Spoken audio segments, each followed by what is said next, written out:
రామకథ చెప్పినా, సుందరకాండ చెప్పినా, సీతమ్మ గురించి చెప్పినా, ప్రత్యేకించి సుందరకాండ జరుగుతున్నప్పుడు హనుమ వచ్చి తీరుతారు. ఎందుకు వస్తారంటే, రామాయణంలో ఉత్తరకాండలో ఒక విషయం ఉంది. రామచంద్రమూర్తి అవతార పరిసమాప్తి చేస్తూ హనుమని అడిగారు, హనుమ నువ్వు కూడా నాతో వచ్చేస్తావా అని అడిగారు. అక్కర్లేదు, మీ నామము మీ కథ ఎంతకాలం ఉంటుందో అంతకాలము నేను ఈ భూమి మీద ఉంటానన్నారు.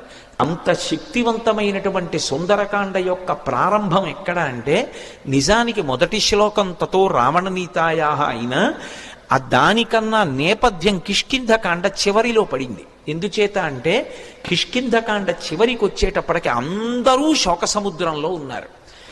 ఎప్పుడో తప్పిపోయింది సీతమ్మ, జాడ తెలియదు. రాముడు ఏడుస్తున్నాడు, లక్ష్మణుడు ఏడుస్తున్నాడు, భరతుడు అన్న కోసం ఏడుస్తున్నాడు, కౌసల్య సుమిత్ర కైకేయి బిడ్డల కోసం, రాముడి కోసం